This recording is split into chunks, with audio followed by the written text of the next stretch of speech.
What's going on, everyone? Welcome to an episode of On the Floor with Liv and Cor. I'm Cor, that's Liv, and we are back with our weekly episodes. You guys, we did the Big Ten Championship countdown. We had an exhausting weekend. Both of us got sick, and we had to take last week off, but we're back. Liv, are you excited? It's National Championship bracket season. It's the actual madness, a la March Madness. Amen to that. March is basically over, but this It is the will be over. madness. This is the madness that we are looking for. I think JR has been calling it April anarchy, and I'm not thrilled with that. So I think we could come up with something different.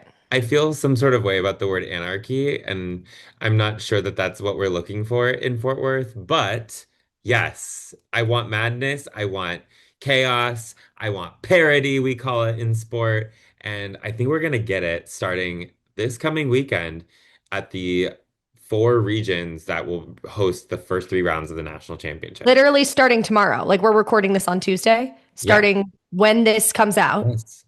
Play-ins are going to be happening. Plans.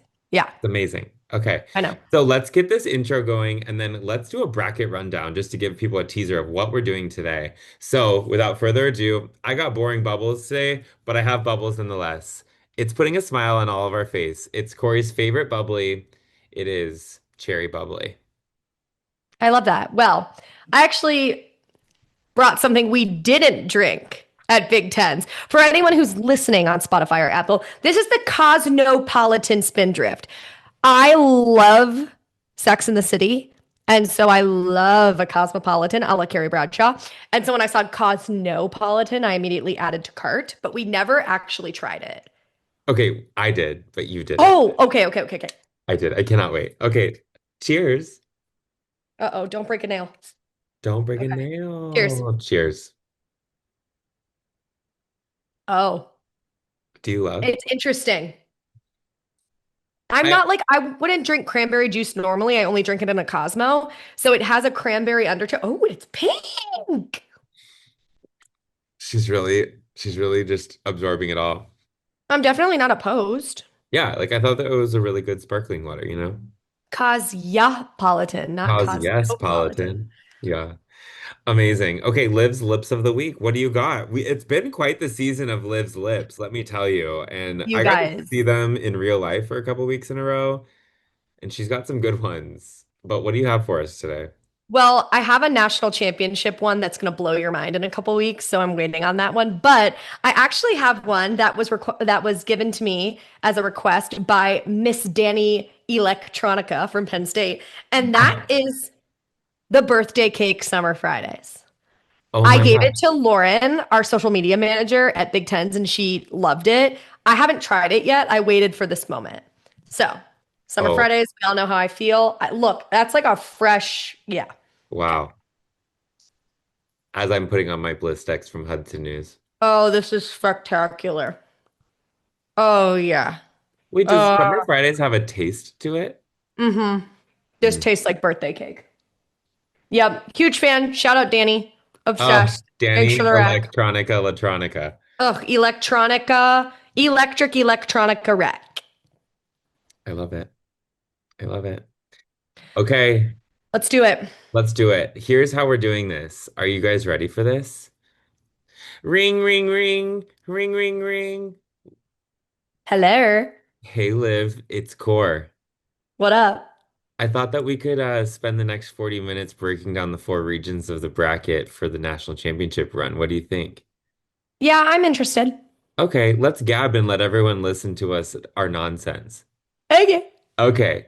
Okay, you guys, that's what we're going to do today. We're just going to talk. We have not talked about a bracket. We have not filled out our brackets, and we're going to No. do it live on air on the Floor of Living Court podcast right now for you.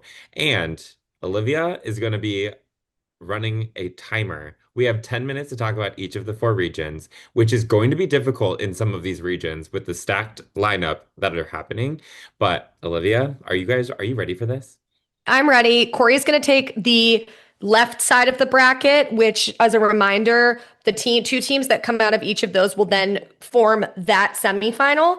And then I will lead the conversation on the right side of the bracket. So we're still going to both talk about them, but we need to establish some play-by-play and analyst roles. Let's do it. Let's do it. Okay.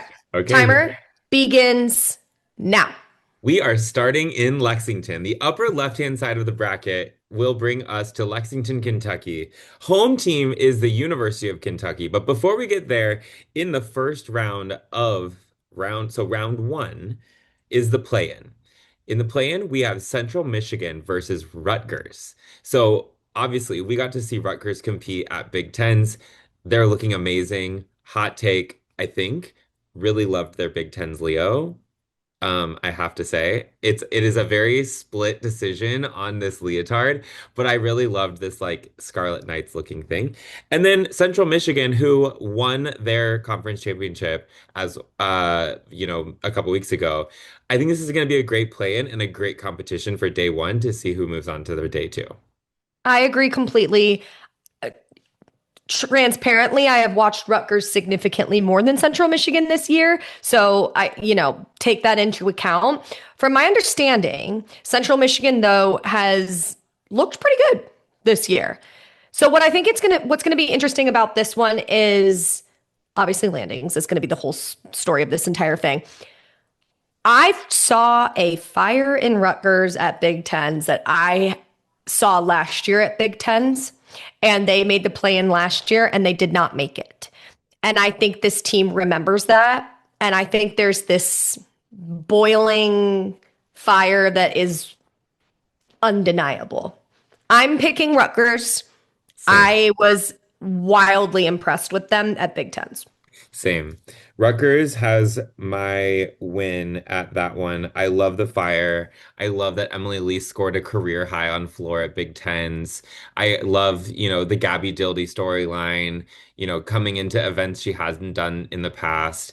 I love, the Delaney Adrian energy that is consistent and all of this sort of stuff. And like you said, just some grit and energy amongst that team. Rutgers has mine coming out of the You play. know who's really underrated from them is Vivian Larson is a freshman.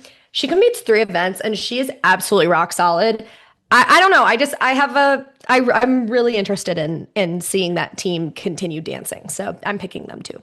I love it. Okay, let's move on to the second round. So in the second round, the Lexington Regional is presenting one of the toughest matchups in the country because what we have is we have the number one team in the country is at the Lexington, Kentucky Regional in Oklahoma. But that means as you snake down, that's putting the number 8 team versus the number 9 team in in round 2 of regional competition, which is Missouri versus Arkansas. Now, what's interesting about this is throughout the season, that's been like a contested meet situation. Missouri beat Arkansas in dual meet matchup during the regular season. They also scored higher than them at the SEC championship, but their NQS, because of the way the NQS was calculated going into the SEC championship, Arkansas was a higher NQS score than Missouri was. But now heading into the final bracket, once conference championships are over, they are separated by what is that? 8/1000ths of a point separate their NQS. When I say anyone's game, it's anyone's game. And when it comes to who moves on from that second round to day two, I believe that Arkansas and Missouri will move on. The other two teams in that round two matchup will be North Carolina State and Maryland, which those those teams are both looking fantastic this year. We had that little matchup duel, that situation between UNC and NC State earlier in the season. Maryland was dialing in some great landings at Big Tens. They historically have had some incredible stick rallies on many events. You have some amazing floor workers at Maryland. You have some really good stuff happening there that it's going to be a great meet, but I do have Missouri and Arkansas qualifying out of round two. Who do you have for that particular round? I agree with you. I do have Missouri and Arkansas with an asterisk of but. I think NC State is very dangerous if a team is off. And I think in a lot of these scenarios, people expect for the ranked teams to come out of that second round. But what's going to be really interesting is when you have a situation when one of the ranked teams has an off day, because it no longer, NQS doesn't matter anymore. We're here, we're there, everyone has a place. I think NC State is a very dangerous team. I do think Maryland is as well. I think with Maryland, they're a young team. And when I talked with their coaching staff at Big Tens, they're returning one athlete in their bar lineup. Everyone else is new, either a transfer or a freshman. That's crazy. And while it might not be their year, I think the foundation they're building is incredible. And I just want to put that out there. Now, anything can happen. I think NC State is a very dangerous situation, but I too am going Missouri, Arkansas. Yeah, yeah, for sure. I think of note too, we did see a little bit of a lineup mix up, or mix. I don't, not a mix up. It wasn't a mix up, but they mixed up their lineup with Arkansas.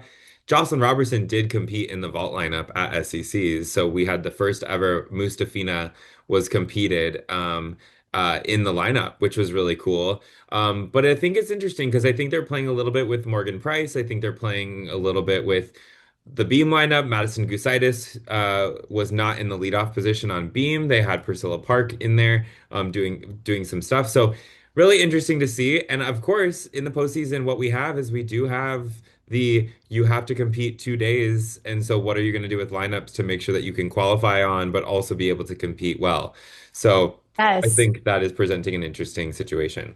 That was going to be my note too, because you obviously, if you want to rest someone for day one in order to have them for day two, what if you don't make it and that person who you rested now doesn't have a chance to qualify as an individual? So there's a lot of strategy that goes into this that you need to be incredibly mindful about. And I think sometimes that strategy can make things interesting when they were meant to be cautionary. Hmm. Agreed. Interested. Okay. Okay, let's move to Let's keep going. the other part of round two. So we have the number one team, Oklahoma. The number two team in this particular session is Kentucky, who is ranked number 16 nationally. They are the home team as this regional. But then right on their heels is Ohio State. They are ranked outside of the top 16, but their NQS is very close, very, very close to Kentucky. And as far as our prediction, the fourth team in this would be Rutgers from our prediction, but could also be Central Michigan. So to me, Oklahoma is a lock into the final day, barring any unforeseen circumstances a la 2024 NCAA Championship. Not hate to bring it up. But I am very, very curious about this Kentucky, Ohio State, Rutgers potentially situation. Because for those of you who maybe don't remember, to 12 weeks ago, Kentucky had a very rough start to their season. When I was at the Sprouts Farmers Market Collegiate Quad, rolls off the Rolls tongue. off the tongue. Head coach Tim Garrison of the Kentucky Wildcats told me that they were also in a very young team. They had graduated a lot of routines, and what they were showing up with, because at the time Creston Brose was not in the lineup, was almost like 70% of their entire lineups were all new routines. Obviously, they started their season with a couple 194s that they couldn't get out of their NQS, but that also made it so that towards the end of the season, when they found their footing, they've been scoring a lot better than their NQS is showing, right? So it makes them incredibly dangerous. They did finish in eighth place in the SEC championship. And I think their NQS versus what their score potential is different for sure. There's a wider margin there. So I think Kentucky's dangerous. I also think Ohio State is dangerous. We could talk all day about the JJ Colemans of the world, but you also have the Natalie Martin stuck 1.5. We saw another one on Instagram this past week. We see the Tori Vetter situation that is also incredibly dangerous. On any given day between Ohio State and Kentucky, I think this is a regional moment to watch. I want to hear your thoughts before we both tell each other who the second team to make it into that final, that round three is going to be. I echo everything you say. I don't want to beat a dead horse. I think what I saw from Ohio State at the Big Ten Championship and their score did not match. And I think if they dial in the way they have been, I think it could be very fascinating. Though I think Kentucky's mad about the beginning of the year, and competing angry is dangerous. We're Ag- at 10 minutes, by the way. Agreed. Okay, we just hit 10, so we have to solidify our decisions. I'm gonna go Kentucky moves on. I'm going Ohio State. I love this for us. I have to admit, part of why I'm saying this is I do think that there's going to be a little bit of a home field bump that's going to happen. I do think that Kentucky competes really well at home. That's where I'm coming at with that, not necessarily a judging bump. But I think that they compete really well. They compete really confidently. It's always very exciting to have a regional at home. So I'm going to have Kentucky go forward. But what that Who would mean are your two? But okay, what Coming? that would mean is that that's sending an all SEC regional final for me. Yours would be. Yeah. So who do you have coming out? I'm I think we going have the same two. I'm going Arkansas, Oklahoma. Me too. I think Missouri's really good. I really do. I think if Morgan Price is on, Arkansas is on. I think she drives a lot of their energy. I think Mhm. a lot of them do. This is from an outsider perspective. I don't know the team nearly as well as you do, but I think that is going to be fascinating. Agreed. Okay, we have to I, move on. we have to move on. Do you want to go to Corvallis or do Uh, you want to go to one? no, let's go to Corvallis. Three, two, one. We're going to Corvallis. Round one, play-in day. San Jose State versus the University of Washington. Their NQSs separate by 3/10 actually. San Jose State is the higher NQS seed in this play-in. But as we said about Rutgers, no, as we said about Kentucky. Washington had a couple low scoring meets earlier in the season, and they have been scoring a little bit more consistently towards the latter half of the season, which this 195.42 is pretty on average with what their season was. But I would say that more recently, they've been scoring on the higher end of that. So, I have not watched a lot of San Jose State this year. I do feel as though they're a quite consistent team in terms of what that NQS is saying. So I'm gonna take Washington to the second round of the regional championship in Corvallis. I am too. And I know everyone's going to go, well, Liv, you're only picking Big Ten teams, blah, blah, blah. And you know what? Oops. I have a lot of faith in them. And not that I don't with others, but I'm just talking about my knowledge that I have from the season. I also really want an all Big Ten meet because in the next meet, we would have other Big Ten teams. So that is why I'm choosing Washington. Yeah, I think it'll be fun. I think it'll be fun. Okay, let's go to that first meet in in the second day, second round. Okay. Number five in the country is Alabama, which is very exciting. Then we have number 12, Utah. We have Denver and Oregon State, who is the home team. Those are the four teams in that first session on the second day. You know what? There are storylines here, right? We got the Big 12 rivalry in Utah, Denver against one another. We have the home team, home field advantage of Oregon State without a conference championship. They've been, resting a bit recently. So who knows what kind of like firing they're going to be doing. And then you have Alabama, who has been having a phenomenal season. I would say at SEC's had a couple mistakes that were a little bit surprising to me. But nonetheless, a great team. So for me, this is the beginning of the weekend of storylines because Utah also started out not so strong this season, similar to Kentucky. And that is why we see them in the number 12 nationally ranked position. But I think everyone in the country is wondering if this is the year that Utah doesn't make it to the national championship in Fort Worth. What I will say is coming out of the first session on round two of regionals, I will say that Alabama and Utah will be the two qualifying programs into day three of regionals. I'm going Bama Denver. I think Denver's really, really, really dangerous. I do. I know that's wild, wild, but I'm going Bama Denver. That's wild, and I'm here for it. That's wild. I Here's mean, my other thing I'm going to say about Bama. Bama started real hot. They've shown gaps. Do I think they'll move on to day two or round three? Yes. Do I think it could get close? Yes. I think that meet's going to be really fun. I think it's gonna be really fun. I think, you have Sophia Esposito from Oregon State, who's phenomenal. Like, definitely have her on like individual watch coming out of the Corvalis Regional 100%. Um, but I think that you're right. Like the CC Cooley storyline of Denver, you have some incredible stuck vaults in that lineup from Denver that we've seen all season long. We've seen really high floor scores this season from Denver.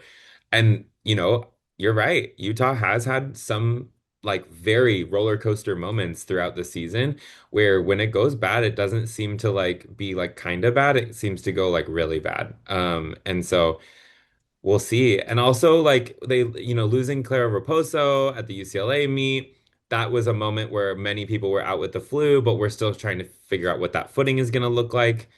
They have to compete 2 days in order to qualify to nationals. I don't know what's going to happen, but we'll see whose bracket is going to be broken in that moment. Crazy. Okay, the evening session, we both slated UW moving forward. That does create an entirely Big Ten matchup in that evening session. The number four team in the country, number one seed in the region, is UCLA. They will come to Corvallis and compete in that evening session against the team they competed against in the evening session, the third session of the Big Ten Championship in the Minnesota Golden Gophers. Then you have the University of Iowa, and we have slated Washington into that spot, although it could also be San Jose State. Um, this is crazy. This is crazy. I I know. think this is a hot take that we'll have to unpack at a later date, but the second session of the Big Ten Championship uh had some underscoring going on, in my opinion. I'm saying this because Iowa was one of the teams that was a part of that underscoring. And for lack of a better way of putting it, some of the athletes could have absolutely been incredibly competitive with a significantly higher scores had they been in the third session. A la Orly Tranbar's, um, a la a couple beam moments. I think so, I'm just saying this competitive nature between three teams that are incredibly successful in their own right, but also really competitive in the Big Ten. This matchup is very interesting to me. Um, I am gonna be boring and say UCLA, Minnesota move on. I am too, and here's why. I completely agree with you that Iowa had some underscoring, and I think Iowa is building a remarkable and talented team in some of these youngsters. We've seen Jerquavia Henderson compete and be incredible for them. We've seen Gianna Masella compete and be incredible for them, but now they're building these underclassmen like a Daisy Bowles, even though it's one event, it's very strong for her. Orly Tran's a sophomore. Sophie Schriever is a freshman. It's very interesting what they're building there. I think Minnesota is so mad that they counted a beam fall. And this now, caveat, Minnesota struggles on the road competing. They're a much more comfortable team at home, and we've noticed that. So it's going to be interesting to see if they can get over that while also competing kind of mad and like, that's not who we are. I do think it's going to be them coming out of it, though. Mhm. Now, Alabama, you say Utah, I say Denver, UCLA, Minnesota. Mother of all that is good and pure in this world, who is coming out of that side?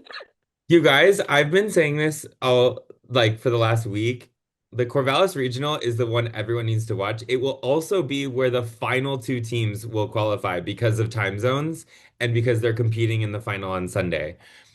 This is where we will, all eyes will be on this regional. I think UCLA and Minnesota.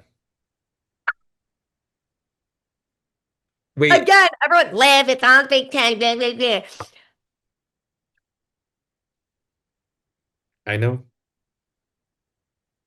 Sorry. That's what I think. That's what I think. I think Minnesota, dare I say, the cliche phrase is peaking at the right time. I think so But too. yeah, there's this storyline of they haven't competed well on the road, but they've got to compete well on the road at some point. Mm-hmm. And why not day two of regionals? Mm-hmm. And how about day three? Right? Mm-hmm. Right? I just think, yeah.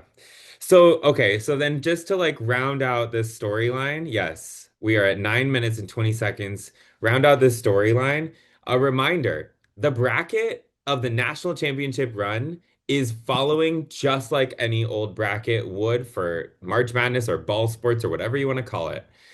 Everything that's happening on the left-hand side of the bracket is moving all the way until semifinal one when we get to Fort Worth. So what this means is that the Lexington Regional and the Corvallis Regional will compete against each other on semifinal number one at the national championship. This means that my bracket says that that day will be Arkansas, Oklahoma, Minnesota, UCLA. Foof. Who is yours?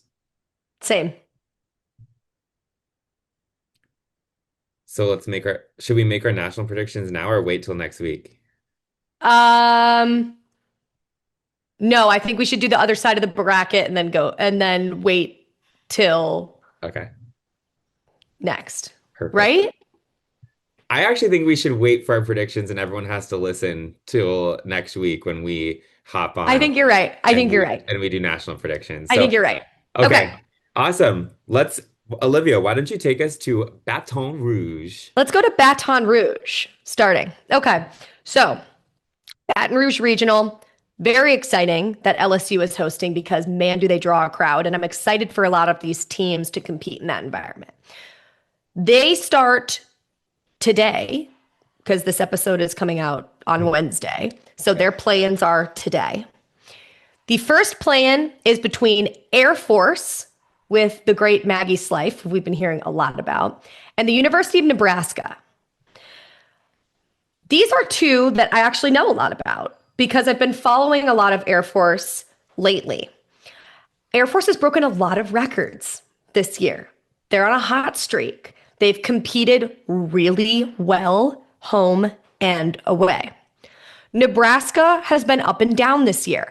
They've had some really great moments. And like at Big Tens, they had a meet that they just couldn't put together.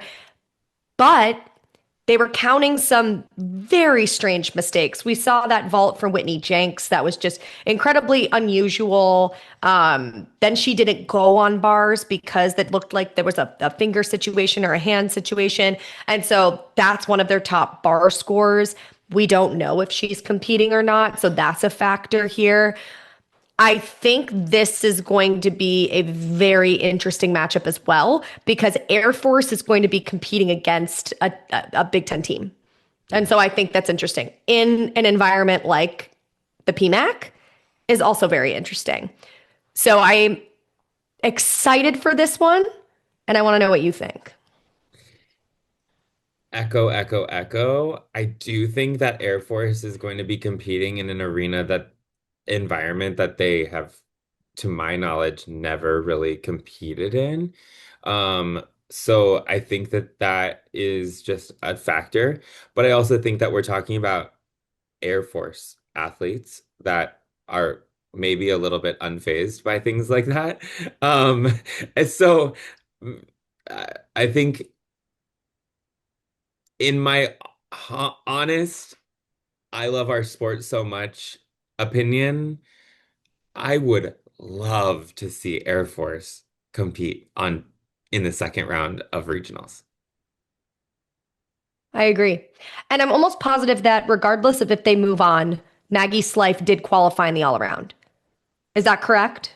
I haven't, I'll have to pull up while Let's you confirm that because I want to, that's very important because if she didn't qualify as an individual, then her only chance to compete, and there's been a lot of chatter about how people are kind of like she could 100% qualify to the national championship in the all around.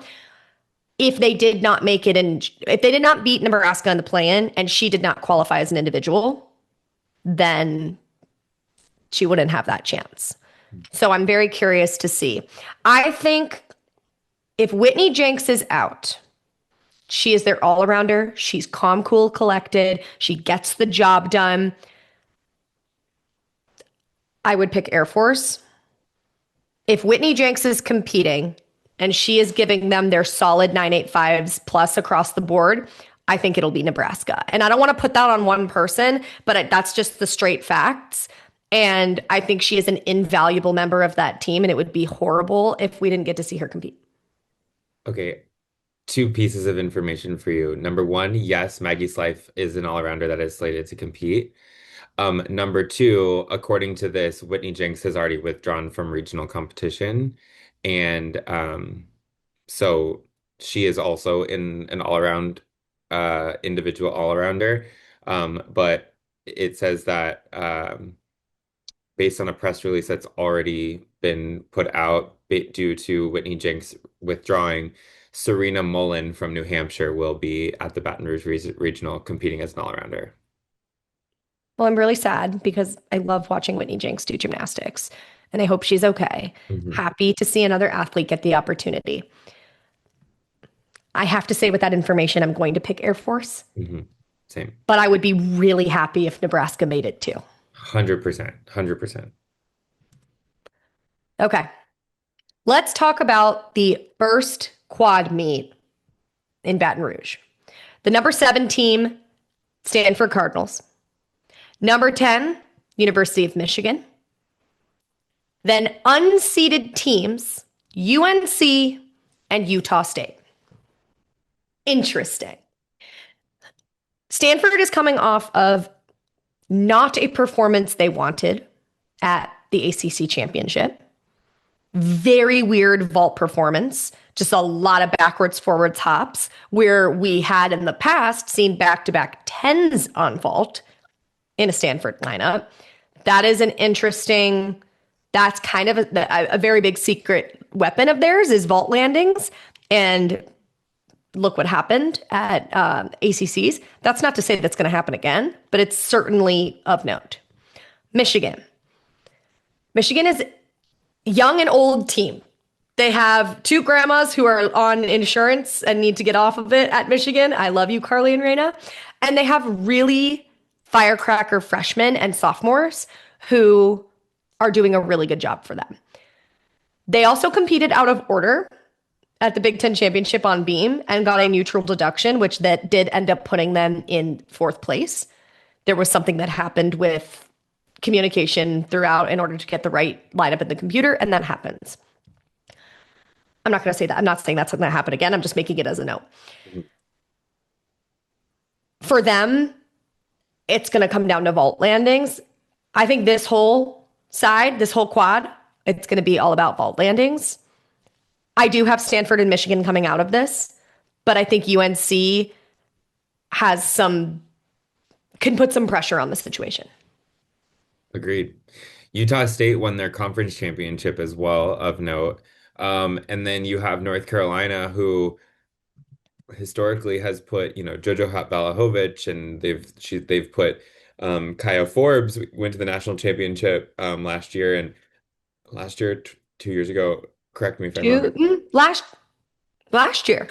Last year, I believe. I just think that there are some players in the UNC world. Also, would never put it past, Dana Durante and her awesome staff there. Marie, you have some amazing players that I believe are coaching those athletes to, believe that they are there and they're there for the right reasons and they earned the spot to be able to be incredibly competitive in this situation. I am also going to have Stanford and Michigan move on out of this competition. Number one, I will never bet against Stanford in regional play ever, ever, ever. They are the team when you look at where they are matched up. I think every team should be scared if they are in a regional with Stanford because historically they are the ones that like oddly slide in and what the heck, how did that happen sort of situation. I say that by saying that they've earned it. That's not odd. They absolutely earn it outright, and they are so good. And this season in particular, they are so good that like it wouldn't be that strange to see them qualify out. But I will say that. And then Michigan, you know what? The only thing I'm going to add to what you said is when Michigan sticks, they're an amazing team. I agree. Amazing, amazing team because and then to cap it all off, like I just feel like I'm in my mind, I have that like incredible beam rotation from the Sprouts Farmers Market Collegiate Quad in my head, rolls off the tongue from Michigan. That you have the Kaylee Boozer, you have the Carly Bauman, you have um uh Ava Jordan, you have these like incredible beam workers who are throwing down amazing routines, and then you finish with a Jay-Z Ranger or potentially finish with a Jay-Z Ranger, double tuck dismount on beam, stuck, right? To me, like the Jay-Z, the Nikki Smith, the like these double tucks, like that just dart into the ground, when they stick, they'll go 9-9 plus every time it feels. So it's like that momentum, if there's a stick rally from the Wolverines, I think they're in.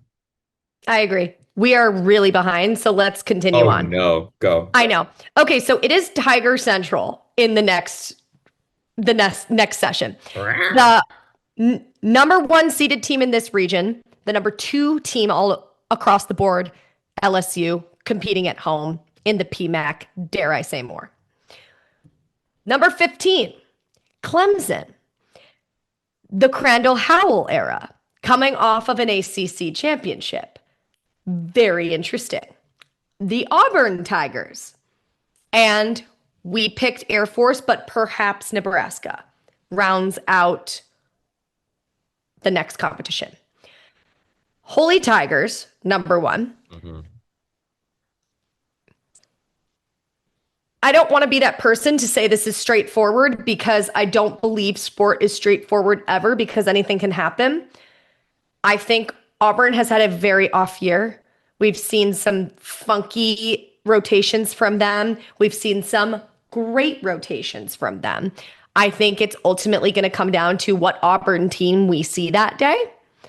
But I feel fairly confident that LSU and Clemson will come out of this I agree. No notes.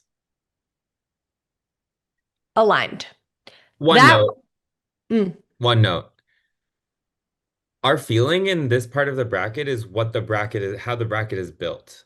Because when you have the two team there, the next ranked team is number seven, and then that's still another three spots away from the next ranked team, right? So there's much more parity and separation between the way that the teams are ranked when you get to where the number two team is seated and where the number three right. team is seated. Good note. So that would mean that the third, what is it? It's day one, what are we calling it? Third round. Third God, round. Olivia, wake up. The third round in this regional would be, according to what we picked, Stanford, Michigan, LSU, Clemson. I don't, that will be crazy. I'll be glued to the television. I don't see a scenario where LSU doesn't make it out of the PMAC. Agreed. I'm going to be totally honest. I think that second spot is going to be who decided to drink glue. It's all stuck landings. Correct. I will call it right now. The team that sticks three vaults will go. And to me, that team is Stanford. You said it before. You said, I don't bet against Stanford. And I completely see why. But I'm going to bet against Stanford. I'm going Clemson. Okay, you know how much I would weep. I would weep. This is nothing against my Wolverines. I love my Wolverines very much. I'm alumni there. I'm wearing a Michigan sweatshirt because we're in the Final Four. Let's go blue. But I'm going to be where my head is right now and what I'm seeing from momentum and what my gut is like. I don't know. I'm going in a bunch of different directions and it's a lot for me right now. But there's something magical about the Crandall Howell era. And this is my formal ask for them to adopt me. But that could be interesting. I want that so bad. I want it. I want it. I just in my mind and in my heart, I hear like the ferocious, competitive, gritty nature of Tabitha Yim and what they're doing right now at Stanford to train to make sure what happened at ACCs doesn't ever happen again. And to me, I I can't bet against them. I cannot. I feel you. I cannot. I But feel you. that's because I have a strong desire to be correct on this bracket, not necessarily that I have a I want to be like celebrating and crying because I also would like to formally submit a request to be adopted. We must move on though. We must. Okay. Final regional site. We're in Tempe. It's hot. Ha. Play in between your host, Arizona State, and their in state rival, the University of Arizona. This to me is a total toss up. 7/1000 separate their NQS. This to me is like, how on earth do you pick? Like, I could see this going to a tie and having to do tiebreakers. Like, that's how close I think this could be. Who do you pick? I'm going ASU because they're at home. And I think Kimberly Smith, when she's on, could pop off. Hmm. I'm going ASU. Yeah. I want you to move on because I want to come up with a fun fact before I present my thought here. Great. Let's move on to the first meet of that regional. Number 6, Georgia. Number 11, MSU, Michigan State University. Then we have BYU and Southern Utah. I'm going to be transparent. I have not watched a lot of BYU or Southern Utah this year. And so I am not, I don't feel I can make an educated comment on either of them. And that I wish I knew more. And I'm going to learn more about those programs. I personally feel that we're going to see a Georgia Michigan State. Georgia has really impressed me this year. And I think they're a very dangerous team.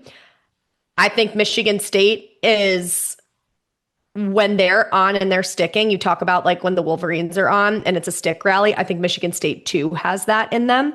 So I'm taking those two out of that session. Okay, I'm prepared for my fun fact about the play-in so we can commence. Arizona beat Arizona State in dual meet competition in the regular season.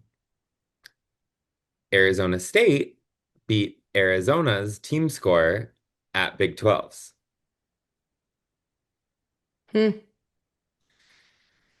I will say Arizona did not have a great meet at Big 12s. There was a big mishap, I believe, on bars, if I'm remembering correctly.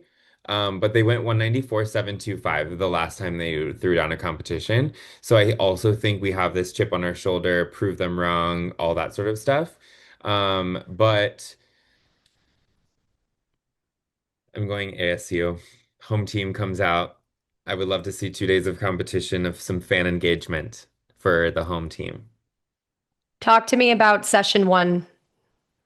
Straightforward. It's got to be Georgia, Michigan State. But we have not talked about this yet, but I am so sad about Olivia Zarmani being out for the rest of the season.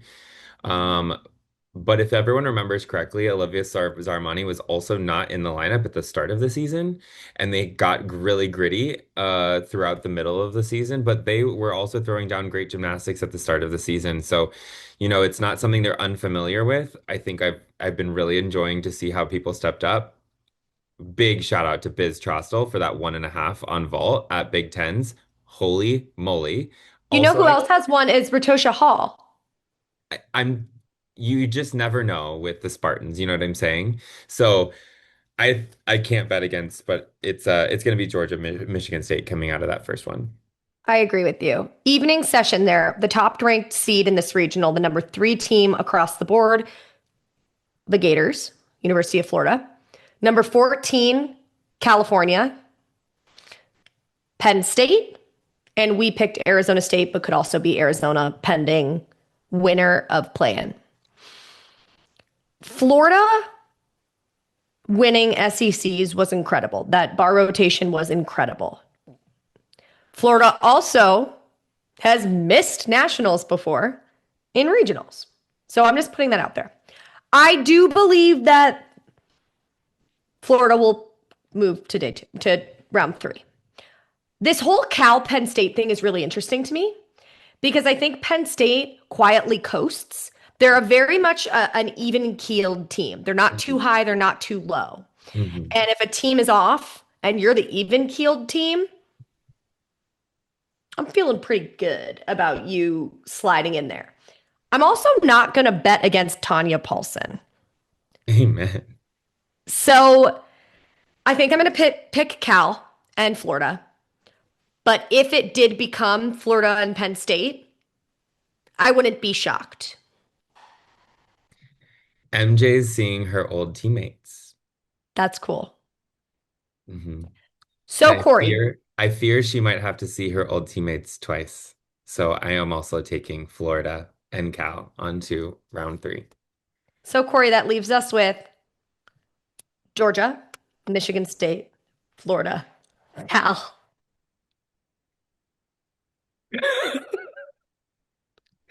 I low key think this one could go to anyone.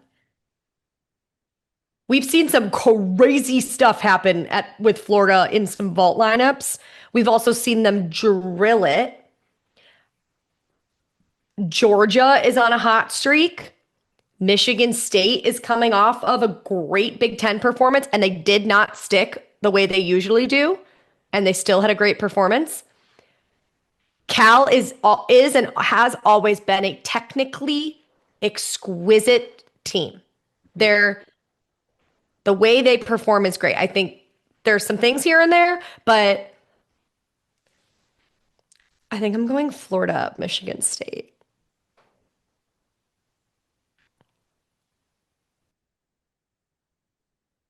Same. Wow. Wow. So just for a quick recap to everyone. Corey, if Corey and our paths too are different, but our conclusions are the same, that would lead session, either one or two, I don't know. One of the sessions at the national championship in semifinals would be Arkansas, Oklahoma, UCLA, Minnesota. And on the other side would be LSU, Florida, MSU, or Clemson/Stanford. We are not going to give our picks now. We will do them next week. But whoa. Whoa. Regardless, if that storyline unfolds, which we're just two fans in the we're not psychic, whatever. The storyline of Utah not making it to nationals is wild. Is Wild. wild. It's honestly, in a way, I'm calling it historic, and I'm not saying historic in the sense that I'm happy for it. I'm just saying it's historic. It is. The fact that Michigan State might make it to nationals for the second year in a row after years and years and years and years and years of not making it, wild. Minnesota making it back to nationals, wild. Stanford making it back to nationals, wild. Arkansas making it back to nationals, wild. That would literally put basically the OU, LSU, Florida, UCLA situation back are the only teams that would be coming back to nationals. Crazy, but awesome. Awesome. And here's the other thing, too. We're just making picks here. I'd love to be wrong as well. Totally. And I'd love for there to be a Michigan upset. I would love for Nebraska to slide in there and have like a run and do it. If Denver outscored UCLA or Minnesota, that could be interesting. I think across the board, there's interest in anything can happen. And we're just making picks right now. That's not to say this is obviously what's going to happen. It's also not just like, I would love to see upsets because I think the best part about gymnastics is if you wake up and your mindset is of we are not at a disadvantage by any means at this competition because we're all here now. You legitimately don't know what's going to happen. And I find that to be wildly entertaining. 100%. 100%. I mean, I look at this and I look at those like third teams in each of the round two roles, and you have like Ohio State, Iowa, Denver, NC State, North Carolina, Auburn, BYU, Penn State. Those are dangerous teams that could upset Yes, people in that round two, right? that's right. And then you get into round three, depending on whatever your bracket says or whatever the case may be. If you have someone who slides in that has upset people in round two, who knows what they're going to throw down in round three, right? So that makes it even more exciting. And then once you get to round three, if it's really straightforward, these fringe teams, quote unquote, right? The Sweet 16 of sort at that moment, those teams that are in there, my goodness, anyone's game. Anyone's And game. to remind everyone, everyone always assumes that the top ranked teams are a shoe-in. LSU and Florida missed four on the floor last year. Hmm. I know. Another example of how anything can happen. And I would love for my bracket to be busted the first competition because people show up and show out and things happen and all Yeah, of it. it's crazy. It's crazy. Woo! Wow, Olivia, that was a really great phone call with you. Thank you That so was a much for great phone call. picking up the phone. I love it. I love it. Okay, well, we would love to see your guys' brackets. So if you will, go to on the floor pod underscore on Instagram and send us your bracket because we are so invested on wanting to see what you guys think. I don't know, Liv, I think that we should take a picture of our bracket and have Lauren, our social media manager, put it onto our on the floor account so everyone can see it. Let's do it. I love it. Okay.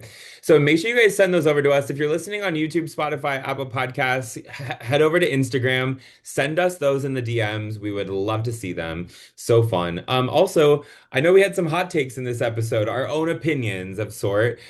Make sure you comment your opinion. We'd love to hear what your guys' take is on all of this because there are some amazing conversations, amazing storylines coming out of this 2026 season. And now we're in the postseason and the storylines are going to get even meatier. It's going to be crazy. I do have to say one thing. One of my hopes and dreams this season was to see Air Force qualify into regionals, and they're there, and that is much to be commended for. And the other team that I'm really excited to see make it to a regional after not going to regionals last year is Washington. Really excited. Of course, new coaching staff last season. They're back. They have that coaching staff still. And they've qualified to regionals into that play-in day. So I'm really excited for them as well. So with that being said, I'm just excited for the weekend ahead. Olivia, I love your picks. I can't wait to gab with you all weekend long. We literally get to watch gymnastics from Wednesday to Sunday. What an amazing weekend ahead. And it sounds like you're going to be quite busy yourself. Yes, yes. I will be in Corvalis. I will be on the ground in Corvalis doing my thing. I can't wait to see all the teams there. It's going to be so fun. We have some fun content planned through some various outlets, which will be really cool. But yeah, it'll be so fun. Like a little bit of a reunion because of 2 weeks ago when all the Big Ten teams were there. But it I is what love it. I know. All right. Well, hope you guys enjoyed this episode of On the Floor with Liv and Core. We love you all and are so grateful for all of your listening ship, if that's a word, listening ship. And the last teaser I'm going to leave you with is some good news. Good news. Olivia and I will both be in Fort Worth, Texas for the national championship. So if you are going to be there, slide into our DMs, let us know you're going to be there, leave a comment. We want to see you and we would love to high five you, take a picture with you. We love selfies. We love meeting all of you and you guys mean so much to us. So thank you. So I'm closing this episode up right now. Olivia, you have a great rest of your week. Enjoy the weather in Chicago. I heard it's nice. It's raining. Okay, yesterday was nice. Okay. Bye, everyone. We love you. Bye.